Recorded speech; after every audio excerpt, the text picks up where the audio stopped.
आप देख रहे हैं कहानी कुर्सी की अब कहानी राजस्थान की, और राजस्थान की उस खास लाल डायरी की। राजस्थान में एक लाल डायरी को लेकर जबरदस्त हंगामा बरपा है। कांग्रेस के विधायक राजेंद्र गुढ़ा लाल डायरी लेकर आज विधानसभा के अंदर पहुंच गए। गुढ़ा ने दावा किया कि लाल डायरी में कांग्रेस के करप्शन का लेखा जोखा है। इसके बाद सदन के अंदर हाथापाई की नौबत आ गई। संसदीय कार्य मंत्री शांति धारीवाल और गुढ़ा के बीच तीखी बहस हुई और फिर मार्शल्स ने गुढ़ा को बाहर का रास्ता दिखा दिया। आपको हम तस्वीरों में दिखाते हैं, आपको वो लाल डायरी भी दिखाई देगी जिसको लेकर राजेंद्र गुढ़ा आज विधानसभा पहुंचे थे।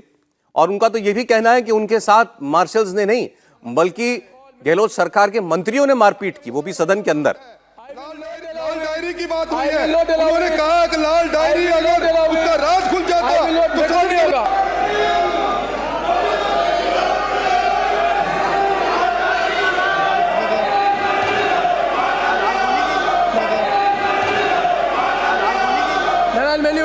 I have called Mr. Leader. I will not allow बात है। लाल डायरी की बात हुई है। उन्होंने कहा कि लाल डायरी अगर उसका राज खुल जाता तो कुछ नहीं होगा।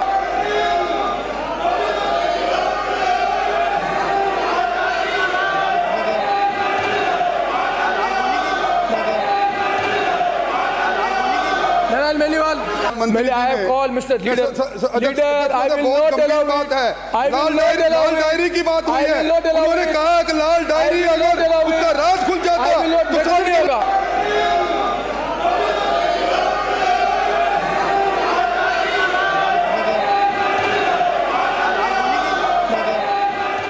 गुढ़ा साहब, उसमें पैसे का हिसाब था क्या जो विधायकों को दिए गए सरकार बचाने के लिए? एमएलए को जो वो पैसे भी थे, राज्यसभा में लोगों को दिए वो पैसे। धर्मेंद्र राठौड़ का भी हिसाब था।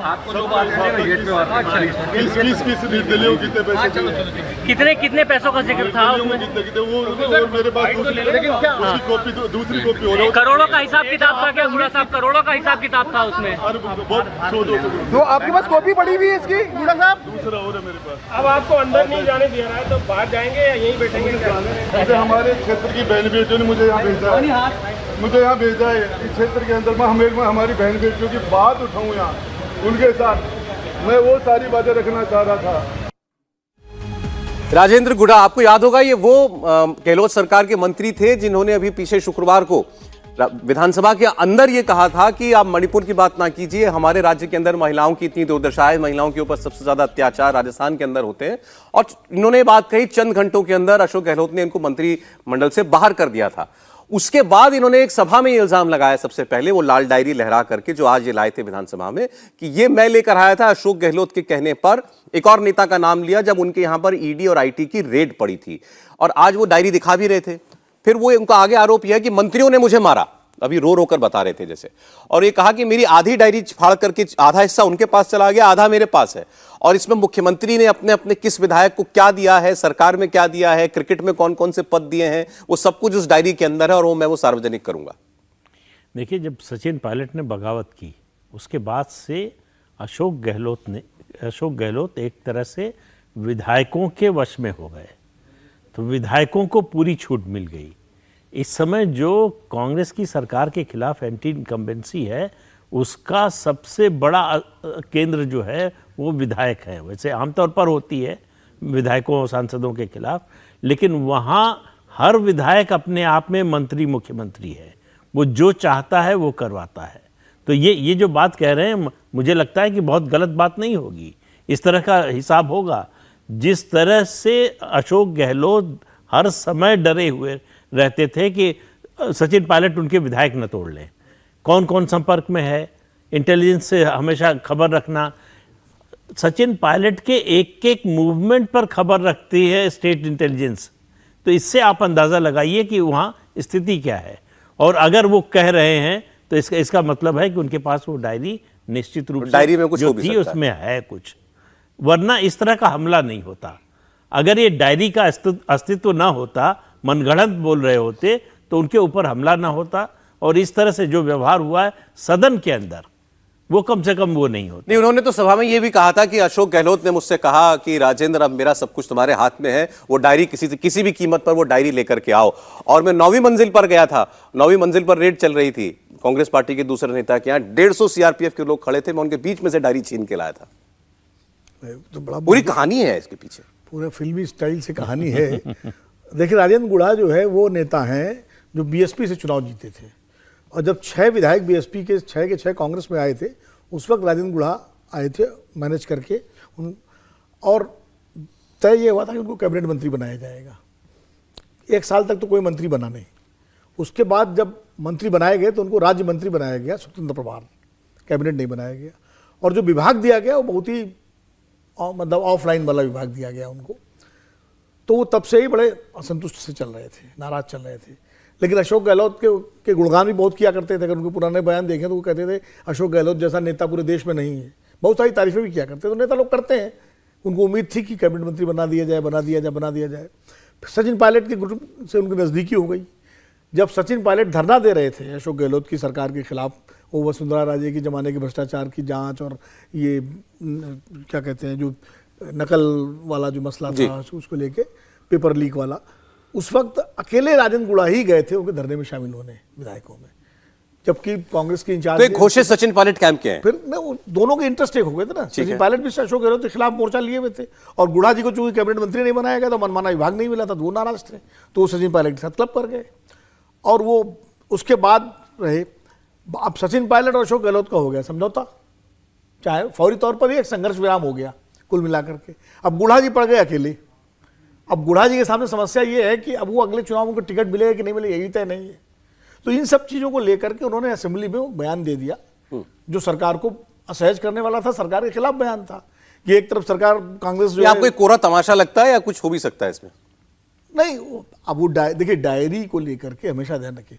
जैन डायरी भी आई थी, उसका कोई लीगल वैलिडिटी नहीं, कोर्ट ने मानी। सहारा पेपर्स आए थे जिसमें बहुत सारे नेताओं के नाम थे, उसको सुप्रीम कोर्ट ने जो है रिजेक्ट कर दिया।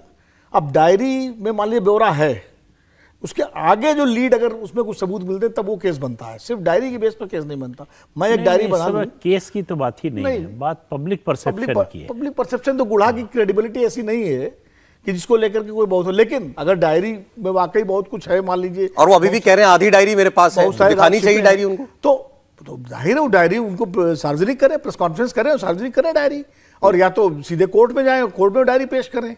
नहीं, लेकिन ये हो फ्री फॉर ऑल गया है राजस्थान में, तो अब जिसके मन में जो आ रहा है वो कह रहा है। चुनाव वर्ष है, अब चुनाव वर्ष में ये होना ही होना है।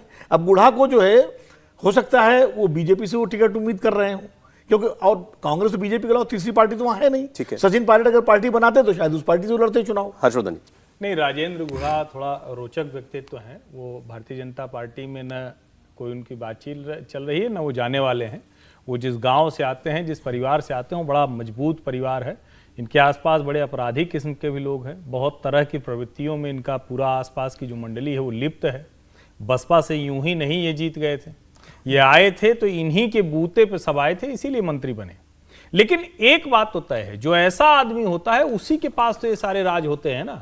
कोई अच्छा विधायक होगा, कोई सीधे सीधे रास्ते चलने वाला होगा, वो विधायक थोड़ी ना ये सब काम करता है। जिसने पहले 6 विधायक को पूरा का पूरा शिफ्ट कर दिया, बसपा आज कांग्रेस हो गए, तो वही ने ये कराएगा कौन पैसा लेके जाएगा, किसको खरीदना है, किसको कब बैठा देना है, किसको थोड़ा दबाव डाल देना है। और जब सचिन पायलट से लड़ाई चल रही थी तो उस वक्त सिर्फ विधायकों और उनके नहीं, पत्रकारों के फोन टेप हुए थे।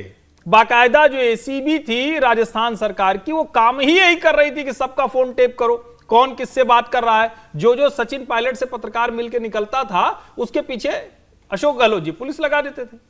लेकिन अब राजेंद्र गुढ़ा ने डायरी लहरा दी। इस डायरी में कुछ है या नहीं है ये तो मुझे नहीं पता, और मैं मानता हूं कि इस डायरी में कुछ नहीं होगा। लेकिन इसलिए मैं मानता हूं कि जिस तरह से वो लहरा रहे तो कोई भी लेके भाग जाता, आधी लेके भाग गया और आधा लेके भाग गया। उसके लिए किसी बहुत बलशाली की जरूरत थोड़ी थी, जैसे वो लहरा रहे थे। वो भी तो लेके भाग के आए थे, वो भी लेके भाग गए। लेकिन इतना तय है कि राजेंद्र गुढ़ा जो कह रहे हैं उसमें बहुत सी चीजें होंगी जो इस सरकार को असहज करेगी, और ये सब पीछे कर दें, उस पर कोई चर्चा न करें, भ्रष्टाचार की बात ही न करें। वो तो खुद सचिन पायलट ने कहा जी। क्या राजस्थान महिला अपराध के मामले में जिस स्तर तक जा चुका है, उस पर किसी राजेंद्र गुढ़ा के बयान की जरूरत है?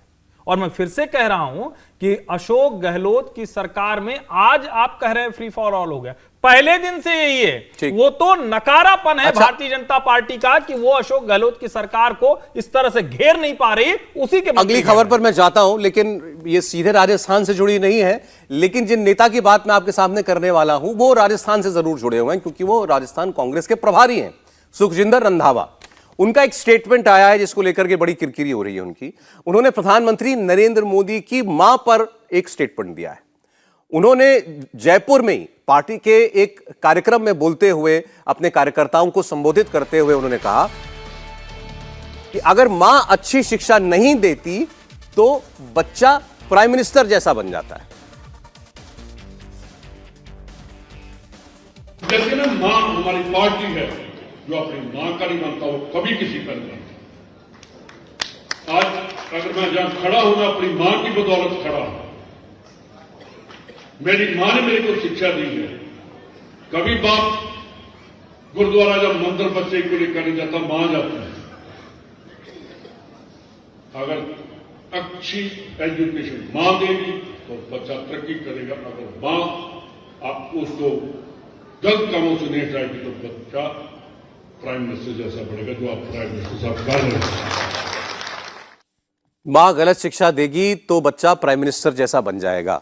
अब यह प्राइम मिनिस्टर बन जाएगा तो हर माँ को ऐसी शिक्षा देनी चाहिए कि बेटा प्राइम मिनिस्टर बन जाए। तो ये क्या कहना चाहते हैं? अपने नेताओं के बारे में टिप्पणी कर रहे हैं। कुछ भी कहना है, कहीं आपको प्राइम मिनिस्टर बोलने पर, प्राइम मिनिस्टर पर टिप्पणी करने के लिए उनकी माताजी को बीच में रेफरेंस बनाने की जरूरत नहीं है ना? ये कांग्रेस के नेताओं का एक वर्ग है जिनमें होड़ लगी हुई है कि प्रधानमंत्री को कितनी बड़ी गाली दे सकते हैं। तो एक गाली देता तो दूसरे को लगता है कि ये तो अब हो गया, अब इसका असर नहीं होगा, इससे ज्यादा गाली दो। ये जो कल्चर शुरू हुआ है कांग्रेस पार्टी में, ये बड़ा ही शर्मनाक है। आप प्रधानमंत्री की आलोचना कीजिए, निंदा कीजिए, उनकी सरकार की मुखालफत कीजिए, ये सब जायज़ है, लेकिन व्यक्तिगत टिप्पणी करना, गाली देना, माँ के बारे में अपशब्द बोलना, माता पिता को घसीटना बीच में, ये कौन सी संस्कृति है? इनकी माँ ने इनको क्या क्या शिक्षा दी थी इसी तरह से बोलने के लिए? अब इनको अपने बारे में सोचना चाहिए। जिस तरह की बात कर रहे हैं, जिस तरह की भाषा बोल रहे हैं, वो निहायत शर्मनाक है।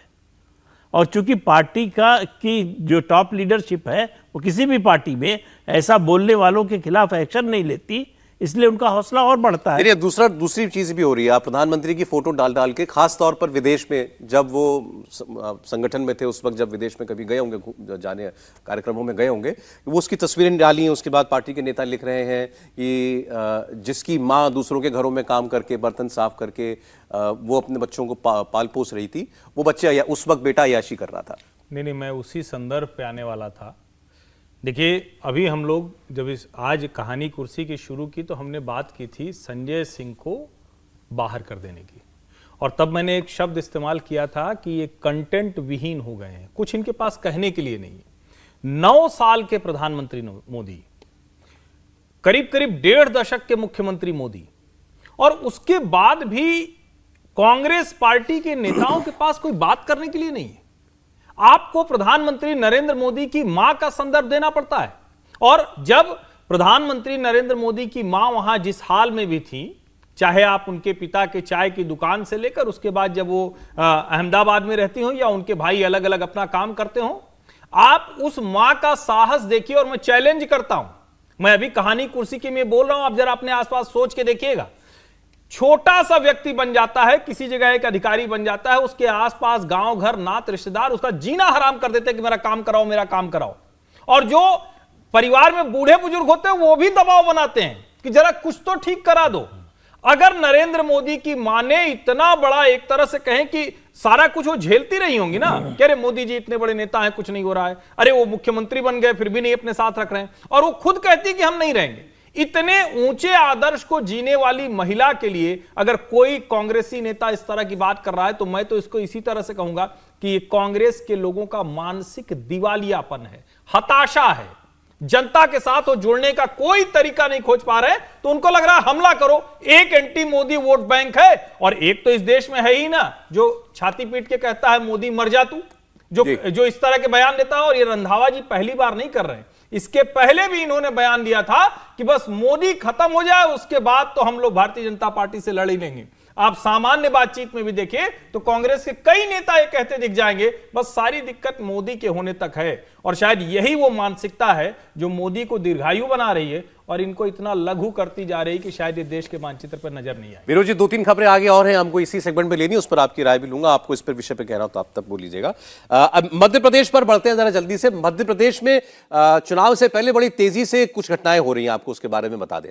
एक तो अब कुछ लोगों ने ये मानना अब लिखना भी शुरू कर दिया है कि मध्य प्रदेश में जो बीजेपी काफी पिछड़ी हुई दिखाई दे रही थी, हाल फिलहाल में क्या खास तौर पर एक योजना का जिक्र किया जाता है, लाडली लक्ष्मी योजना, लाडली बहन योजना, लाडली बहन, उसमें 1,000 रुपया जो है वो सीधे सीधे महिलाओं के खाते में जाना शुरू हो चुका है और उसको बढ़ा करके पहले 1,500 और फिर आगे 3,000 तक करने की घोषणा मुख्यमंत्री कर चुके हैं। तो उसका जमीन पर क्या कुछ असर बीजेपी के पक्ष में दिखाई देगा?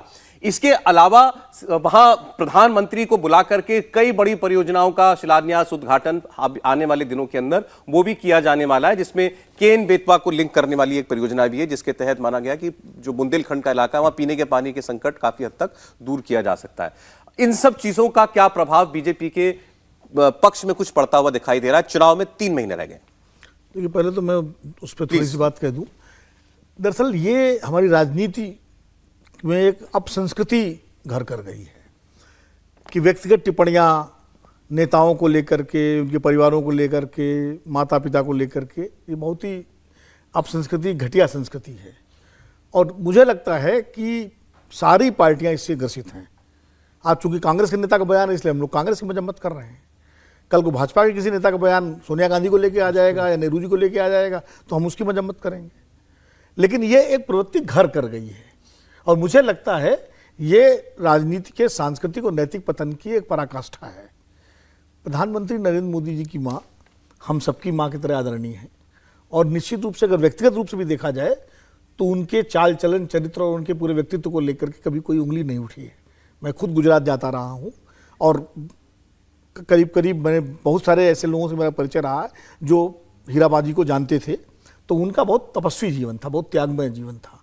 और इसीलिए जैसा प्रदीप जी ने कहा कि रंधावा जी कहना क्या चाहते हैं कि बेटा, माँ ऐसी शिक्षा दे बेटा प्रधानमंत्री बने, तो सही उन्होंने अपने बेटे को ऐसी शिक्षा दी कि बेटा प्रधानमंत्री बना। विरोध, असहमति, आलोचना सबसे होती है जी, हो सकती है, लेकिन माता को, पिता को या इस तरह से परिवार के लोगों को घसीटना ये मुझे लगता है बहुत ही निम्न स्तर की बात है और रंधावा जी को कम से कम इसके लिए खेद व्यक्त करना चाहिए। अब आप जो मध्य प्रदेश वाली बात है, देखिए इस तरह की योजनाएं चूंकि चुनाव वर्ष में सरकारें लाती हैं और जो चुनौती शिवराज सिंह के सामने है, चूंकि उन्हीं के चेहरे पर पार्टी मैदान में जा रही है। अलग बात है चुनाव के बाद किसको मुख्यमंत्री बनाएगी, अगर जीतती है तो वो अलग बात है, लेकिन इनकम्बेंट मुख्यमंत्री हैं तो निश्चित रूप से पूरा चुनाव का दारोमदार उनके ऊपर है और जो भी नतीजे आएंगे उसकी जिम्मेदारी सीधे तौर पर शिवराज सिंह की ही होगी। और इसलिए वो इस तरह की योजनाएं ला रहे हैं और कई बार इन तरह की योजनाओं का फायदा भी होता है, ऐसा मैं नहीं कह रहा कि फायदा नहीं होता, लेकिन निर्भर ये करता है कि जो एंटी इनकम्बेंसी कही जा रही है वो किस हद तक है। कई बार इस तरह की योजनाएं एंटी इनकम्बेंसी को प्रो इनकम्बेंसी भी बदल देती है और कई बार उनका असर नहीं भी पड़ता है।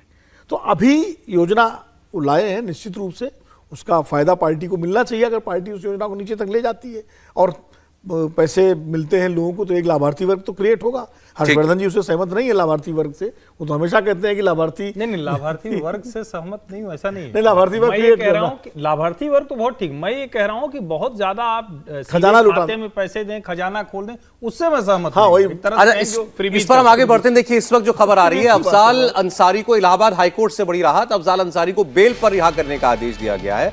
अफजाल की सजा पर फिलहाल रोक नहीं लगाई गई है। गैंगस्टर एक्ट मामले में अफजाल अंसारी को 4 साल की सजा मिली है और सजा की वजह से अफजाल अंसारी की लोकसभा सदस्यता भी रद्द हुई है और फिलहाल उन्हें बेल पर रिहा किया जा रहा है, लेकिन उनकी सांसदी बहाल नहीं होने जा रही है। तो ये फर्क करना हमें जरूरी है कि बेल मिली है इसका मतलब ये नहीं कि उनकी सजा में कोई कटौती हुई है और इस लिहाज से उनकी जो सदस्यता गई लोकसभा की वो फैसला कायम रहेगा, लेकिन उनको बेल जरूर मिल गई है। मुख्तार अंसारी के बड़े भाई हैं अफजाल अंसारी। हम एमपी की बात कर रहे थे, कुछ और खबरें हैं जो पंजाब से और तमिलनाडु से भी खास तौर पर है। तमिलनाडु में बीजेपी एक यात्रा पर निकलने वाली है। बीजेपी के वहां के प्रदेश अध्यक्ष एक यात्रा पर निकलने वाले हैं, जिसको हरी झंडी केंद्रीय मंत्री अमित शाह दिखाएंगे और ये वहां की सारी विधानसभा क्षेत्रों से होकर के गुजरेगी। चुनाव से पहले तमिलनाडु से क्या उम्मीद करती है भारतीय जनता पार्टी, और उनका जो नेतृत्व वहां पर है, राज्य का जो नेतृत्व है, उसको बड़ा करिश्माई नेतृत्व पार्टी के लोग मानते हैं। वो क्या डिलीवर कर सकते हैं पार्टी के लिए, इस पर आगे बात करेंगे। इंडिया टीवी हर वक्त हर जगह डाउनलोड करने के लिए सर्च करें India TV news Google play store या ऐप स्टोर पर।